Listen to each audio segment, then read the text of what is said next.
It didn't arrive through official channels.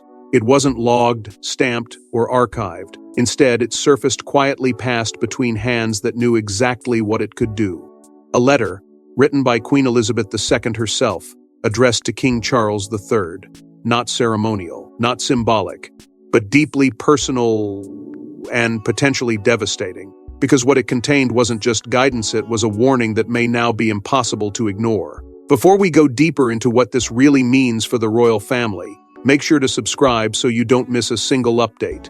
At first, it was dismissed as nothing more than another palace rumor, the kind that flickers briefly in quiet corners before fading into silence. But this one refused to disappear. Reports began to surface, subtle at first, then more persistent, suggesting that a private letter had been written in the final years of the Queen's life, one that was never meant for public record, never intended to be sealed inside the formal machinery of royal documentation. This alone raised questions, because within the monarchy, nothing of consequence is ever left undocumented unless it is meant to exist outside the system entirely. And that is where the unease began. Those familiar with the inner workings of the royal household started to whisper about its absence from the red box system, the very structure designed to preserve continuity, to ensure that no decision, no directive, no intention is ever lost. If this letter was real, then its exclusion was not accidental. It was deliberate. A choice made by a monarch who understood the weight of every word she wrote. And suddenly, what once seemed like speculation began to feel far more calculated, far more intentional. As these whispers moved through the palace corridors, they carried with them a quiet tension. Senior aides reportedly became more guarded. Conversations grew shorter, more measured. And among those at the highest level, there was said to be a shift subtle, but undeniable. Because if the letter existed, and if it was now being seen or discussed, that it wasn't just a historical artifact. It was active, relevant, possibly even disruptive. The timing only made matters more complicated. King Charles III was already navigating a reign defined by pressure, expectation, and uncertainty. His leadership, while rooted in decades of preparation, now faced challenges that were both visible and hidden. And into that fragile balance came something from the past, something written by the one figure whose authority still lingered over every decision, every gesture, every move he made. It did not need to be public to carry power. In fact, its secrecy may have made it even more potent. Then came the suggestion that changed everything, that this letter was not simply reflective, but directive. That within its carefully chosen words, there may have been instructions, or perhaps even restrictions. Guidance that extended beyond tradition and into something more personal, more precise. And if that were true, then the implications were profound, because it would mean that even now, even after her passing, Queen Elizabeth II was still shaping the monarchy not through ceremony, but through intention left behind. And that is where the unease turned into something far deeper. Not panic, not chaos, but a quiet realization that something long hidden was beginning to surface at exactly the wrong, or perhaps the most revealing moment. Because in a family built on legacy, on continuity, on control, a single undisclosed letter has the power to shift everything, not through what it says openly, but through what it forces others to confront. And as more eyes turn toward it, one truth becomes impossible to ignore. Whatever is written inside those pages was never meant to stay buried forever. But what made this letter truly explosive wasn't just its existence, it was the moment in history when it was written, and what the Queen may have already seen coming. But long before the world began questioning the stability of the crown, Queen Elizabeth II had already begun preparing for a future she knew she would not control.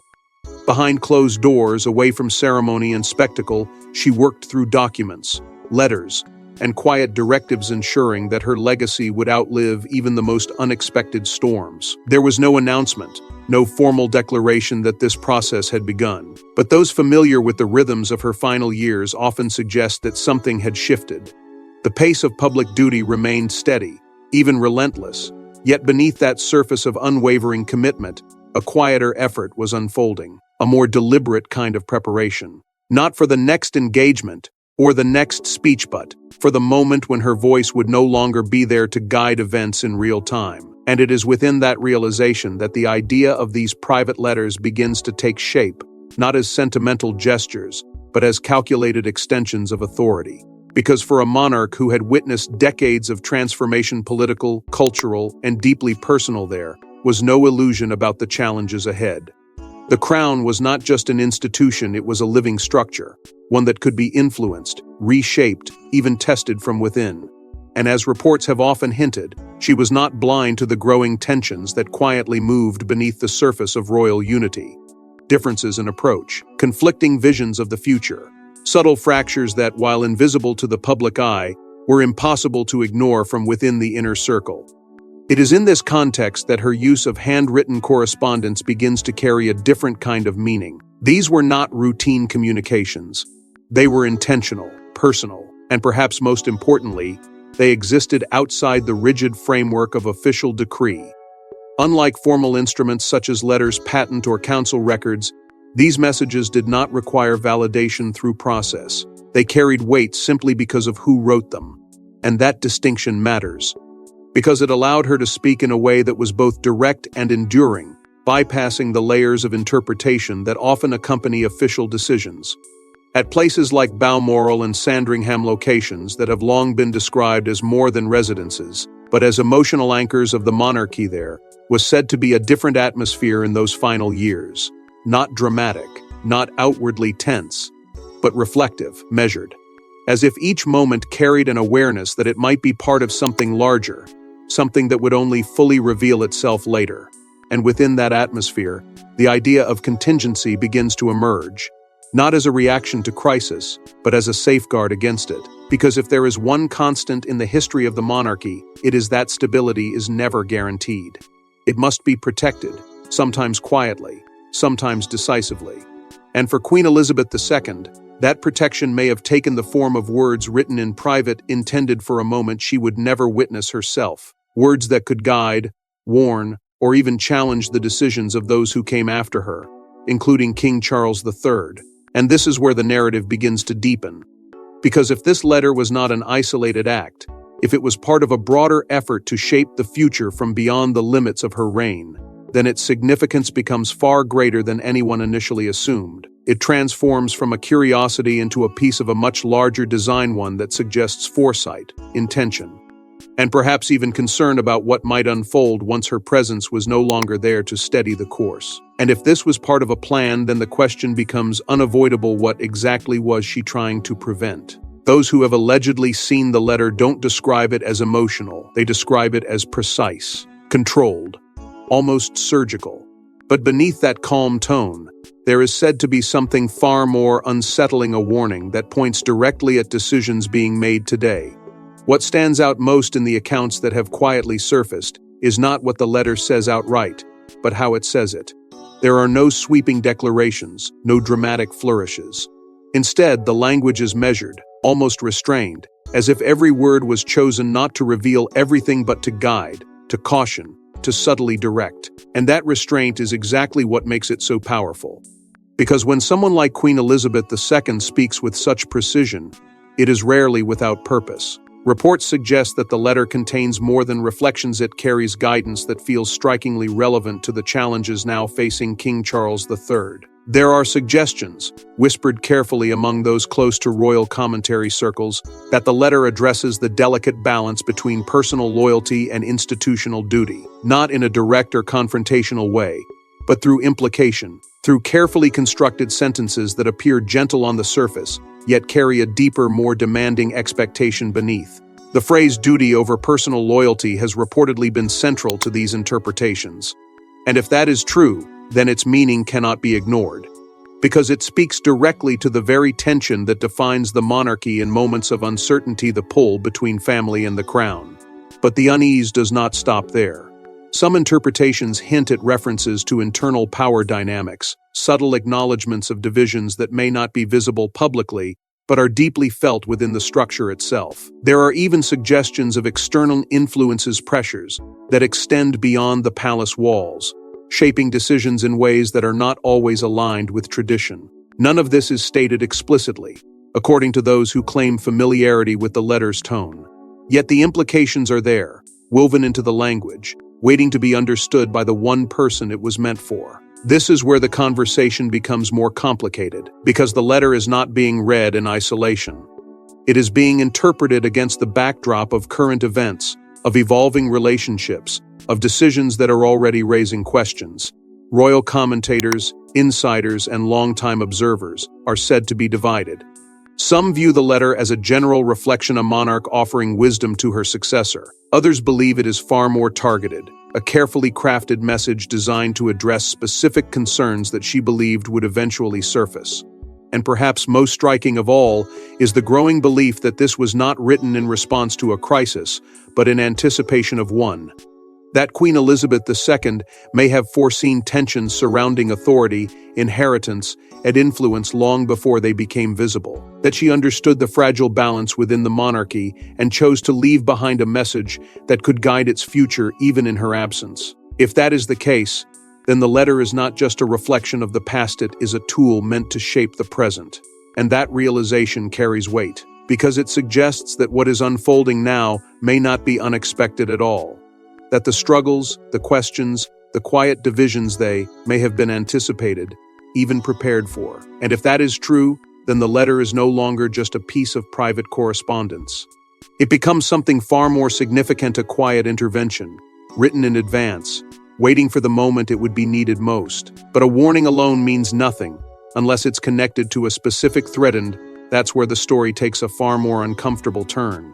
By the time the letter began circulating in whispers, the palace was already divided. Not publicly, but unmistakably. Decisions were being questioned. Alliances were shifting. And for the first time in years, the crown didn't feel unified, it felt uncertain. But what made the situation so unsettling was not any single event, but the accumulation of quiet tensions that had been building beneath the surface for some time. There were no dramatic announcements, no visible fractures presented to the public. Yet those familiar with the internal rhythm of the monarchy began to sense that something had changed.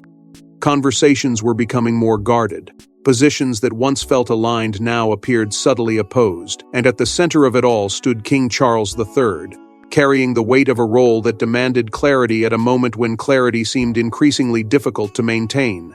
His leadership, already shaped by years of preparation, was now being tested in ways that extended beyond tradition. Reports have suggested that the pressure was not only external, stemming from public expectation and global scrutiny, but internal as well. The responsibility to uphold continuity while navigating evolving relationships within the family created a tension that could not easily be resolved. And it is within that environment that the presence of the letter began to take on new meaning, because it did not arrive in a moment of calm. It surfaced at a time when decisions were already under quiet examination. The influence of Queen Camilla has also been part of this evolving dynamic. Her role, once defined by careful positioning and gradual acceptance, has grown more visible, more central. And with that visibility has come scrutiny, subtle, often unspoken, but present nonetheless. There are suggestions that her involvement in certain areas of royal life has introduced new perspectives, new approaches, ones that may not always align seamlessly with the traditions that have long defined the institution. Whether these interpretations are accurate or not, they contribute to an atmosphere where every decision feels more significant, more closely observed. At the same time, a different form of authority has been quietly strengthening. Prince William, alongside Princess Anne, has been increasingly seen as a stabilizing force and embodiment of continuity in a period marked by uncertainty. Their alignment, often described in understated terms, carries its own weight, not as opposition but as reinforcement of a particular vision of the monarchy, one that prioritizes structure, discipline, and adherence to long-standing principles. And as their influence grows, so too does the sense that the future of the crown is being shaped in real time, not just through formal succession, but through the subtle balance of power that exists in the present. It is within this already complex landscape that the letter begins to resonate more deeply, because it does not introduce tension, it reflects it. It echoes concerns that may have already been forming behind closed doors, giving them a kind of validation that cannot easily be dismissed. What was once speculation now feels anchored to something more substantial, something that carries the authority of the past into the uncertainties of the present. And that changes how it is perceived. It is no longer just a private message. It becomes a reference point, a silent presence in discussions that were already unfolding. And perhaps most concerning of all is the growing perception that legacy decisions, those that define not just the present, but the future of the monarchy, are no longer fixed, that they are being reconsidered, reshaped, influenced by forces both visible and unseen. This does not mean instability in the dramatic sense, but it does suggest a shift, a movement away from certainty and toward something more fluid, more open to interpretation. And in an institution built on continuity, even the suggestion of that shift carries weight. And as these divisions deepen, the letter begins to feel less like history and more like a direct challenge to the present. There comes a moment when silence is no longer an option. For King Charles III, that moment may have arrived the instant the contents of his mother's letter became impossible to dismiss. Because ignoring it wasn't just defiance, it risked rewriting everything she spent a lifetime protecting. What makes this moment so profound is not simply the existence of the letter, but the weight it carries. This is not advice from a distant figure, not commentary from an observer. This is a message from Queen Elizabeth II, a monarch whose authority was shaped over decades, whose understanding of the crown was not theoretical but lived, tested, and proven. And that changes everything, because for Charles, this is not just a document. It is a continuation of her presence, a reminder that even in her absence, her expectations remain. There are suggestions that when the contents of the letter became clearer, the reaction was not immediate or outwardly dramatic. Instead, it was internal, measured, almost restrained.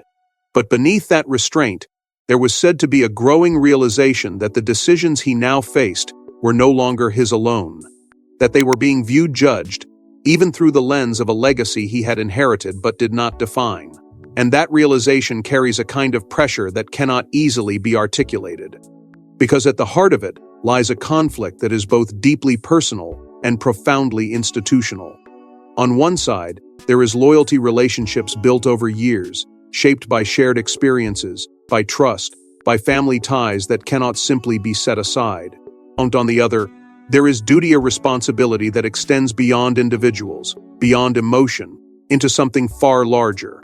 And when those two forces collide, there is no simple resolution, only choice. A choice that must be made not in private comfort, but under the silent weight of expectation. Reports have suggested that this moment did not pass without consultation, that there were quiet conversations, carefully chosen, with those whose judgment has long been trusted. Figures who understand not just the mechanics of monarchy, but its deeper meaning. These were not public discussions. They were deliberate, contained, reflective of the seriousness of what was being considered. Because when a decision has the potential to alter the direction of the crown, it cannot be taken lightly. And within those conversations, there is said to have been hesitation. Not uncertainty in the sense of confusion, but in the recognition of consequence. Because every path forward carries implications. To follow the guidance of the letter may require difficult adjustments, shifts that could ripple through the structure of the royal family. To set it aside, however, risks something equally significant: the possibility of stepping away from the very principles that have defined the monarchy for generations. This is where the symbolic power of the letter becomes undeniable. It does not need formal authority to influence action. It does not require validation through process or approval. Its strength lies in its origin, in the understanding that it represents not just a perspective, but a standard. And for Charles, that standard is not abstract. It is personal. It is immediate. It is impossible to ignore without consequence. And so the moment becomes defining, not because of what is said publicly, but because of what is decided privately. Because in the end, this is not just about responding to a message. It is about choosing what kind of monarch he will be, whether he will align himself fully with the legacy he has inherited, or begin to shape it in a way that reflects his own path forward. But whatever decision he makes won't just affect him, it will shape the future of the monarchy itself. While the king wrestles with the past, the future is already watching. And those closest to the line of succession are said to be paying very close attention not to the headlines, but to what happens behind closed doors. There is a quiet shift taking place, one that does not announce itself but can be felt in the way decisions are observed, in the way silence is interpreted, in the way every subtle move is weighed for what it might mean. At the center of that awareness stands Prince William, no longer simply the heir in waiting. but increasingly a figure of stability in a moment defined by uncertainty. His role, once framed by preparation, now carries a different tone, more immediate, more engaged, shaped by the understanding that the future he represents may arrive sooner, and under more complicated circumstances than anyone once expected. Alongside him, Catherine, Princess of Wales, remains outwardly composed, yet deeply observant. There is no need for overt reaction, no visible alignment or opposition. And yet those who follow the subtle rhythms of the monarchy often suggest that her presence carries its own quiet influence, not through direct intervention, but through consistency, through an adherence to a certain standard that reinforces the very structure now under quiet scrutiny. In moments like these, silence is not absence, it is awareness. And then there is Princess Anne, whose role has long been defined by discipline, by an unwavering commitment to the institution itself. Her influence does not fluctuate with circumstance. It remains constant, grounded in a perspective that values continuity above all else. And in the context of the letter, her presence takes on added significance. Because if there is a figure within the monarchy who understands the weight of legacy without distraction, it is her. Reports have often suggested that in times of uncertainty, her position becomes clearer, more pronounced, not through visibility, but through impact. It is within this alignment that the idea of the old guard begins to take shape once again. Not as a formal group, but as a shared understanding among those who see the monarchy not as something to be reshaped, but as something to be preserved. And the emergence of the letter appears to have strengthened that perspective. What was once a quiet philosophy now carries the weight of something more tangible, a connection to the intentions of Queen Elizabeth II herself. And that changes the dynamic, because it introduces a form of authority that does not rely on position alone, but on continuity of purpose. Since the letter began to circulate, even in whispers, there have been subtle changes, small, almost imperceptible shifts in behavior, interactions that feel more deliberate, decisions that appear more measured, a sense that every action is being taken with a heightened awareness of its long-term implications. None of this is openly acknowledged. It does not need to be. The effect is present in the atmosphere itself, in the understanding that something significant is unfolding beneath the surface. And at the heart of it all lies a question that extends beyond the present moment. Because this is not simply about how the monarchy responds now, it is about what those responses will mean for the future, for succession, for leadership, for the balance between tradition and evolution that will define the next chapter. And for those watching closely, the stakes could not be clearer. Because in the end, this was never just about one letter, it was about who truly controls the legacy it represents. Queen Elizabeth II may no longer be present, but influence doesn't disappear with absence. In fact, in the monarchy, it often becomes stronger. And this letter may be the clearest proof yet that her presence was never meant to fade quietly. Because in an institution built not just on leadership, but on continuity, absence is never empty. It is filled with memory, with precedent, with expectations that do not vanish simply because a reign has ended. And in the case of Queen Elizabeth II, that presence carries a weight that extends far beyond her lifetime. It exists in the systems she upheld, the traditions she protected, and perhaps most powerfully, in the words she chose to leave behind. Words that now appear to be resurfacing at a moment when they carry renewed relevance. There is something uniquely powerful about a message that arrives after the voice that wrote it is gone. It cannot be questioned in the same way. It cannot be clarified, softened, or reinterpreted by its author. It stands as it is, complete, deliberate, final, and that finality gives it a different kind of authority. Not louder, not more forceful, but more enduring. Because it exists outside the pressures of the present, untouched by the compromises that often shape decisions in real time. It reflects intention in its purest form. Throughout history, there have been moments when the influence of a monarch extended beyond their reign, shaping events in ways that were not immediately visible. Directives, letters, and carefully prepared instructions have often served as quiet mechanisms of continuity, ensuring that the principles of one era carry forward into the next. But what makes this situation different is the timing. The sense that these words are not simply part of a broader legacy, but an active force within a specific moment of uncertainty. That they are not just remembered, they are being considered, weighed, perhaps even acted upon. And within that, the distinction between public decree and private instruction becomes critical. Public decisions are designed to be seen, to be understood collectively, to reinforce stability through visibility. But private words, especially those written with intention, carry a different purpose. They speak directly, without the need for interpretation through formal channels. They bypass the structure and reach the individual. And for King Charles III, that direct connection cannot be ignored. It is not filtered through advisors or institutions. It is personal, immediate, inescapable. This is where the idea of the monarchy as a continuity of will becomes more than just a concept. It becomes a lived reality. Because the crown is not simply passed from one individual to another, it carries with it the accumulated intentions of those who have held it before. And when those intentions are preserved in a form that can still influence decisions, they do not fade, they persist. Quietly, but powerfully. There is also a deeper implication, one that extends beyond the immediate moment. If this letter is part of a broader pattern, if it represents just one element of a carefully considered approach to safeguarding the future, then it suggests that what is unfolding now may not be isolated, that other decisions, other actions, may have been set into motion long before they became visible, that the final chapter of Queen Elizabeth II's reign did not end with her passing but continues, in subtle ways, through the structures she left behind. And that realization changes the perspective entirely, because it means that the present is not operating independently. It is connected to something deeper, something already shaped by foresight and intention. And for those navigating this moment, that connection cannot be overlooked. And if her influence is still shaping events now, then the real question is what happens next. In the end, this was never just about a letter. It was about power, legacy, control, and the fragile balance between them.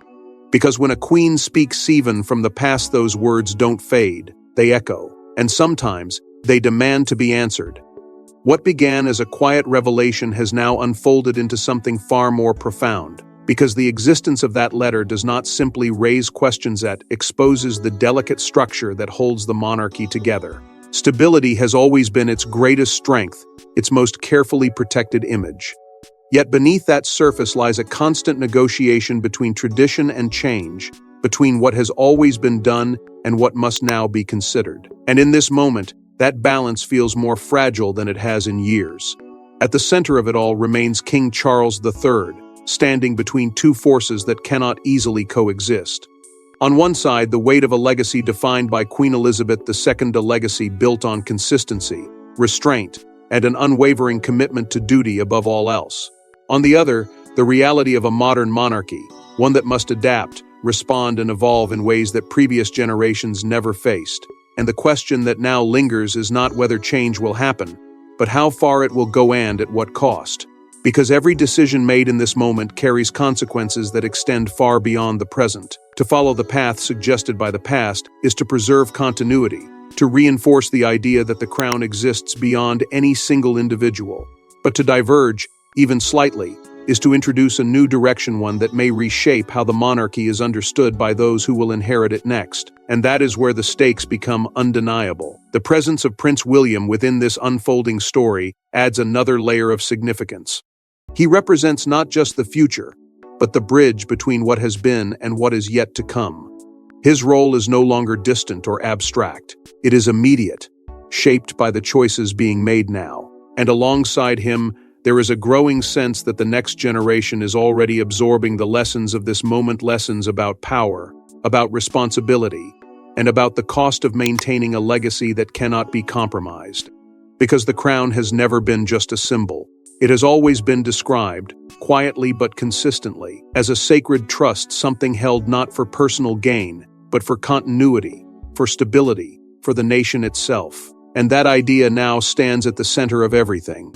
It is what gives the letter its weight. It is what gives the decisions their consequence. And it is what makes this moment feel less like a passing controversy and more like a turning point. The letter, once hidden, now takes on a different role. It is no longer just a message from the past. It becomes a measure, a way of understanding whether the present aligns with the values that came before it. And in that sense, it does not dictate the future, but it shapes how that future is judged. It creates a standard that cannot be ignored, even if it is not followed completely. And that is what makes this moment so powerful. Not the drama, not the speculation, but the quiet realization that something fundamental is being decided. Not in public declarations, but in private choices. Choices that will define not just one reign, but the direction of the monarchy itself. Because in the House of Windsor, the past never truly stays buried, and this time, it may decide the future. Thanks for watching. Please don't forget to like and subscribe, and we will see you in the next one.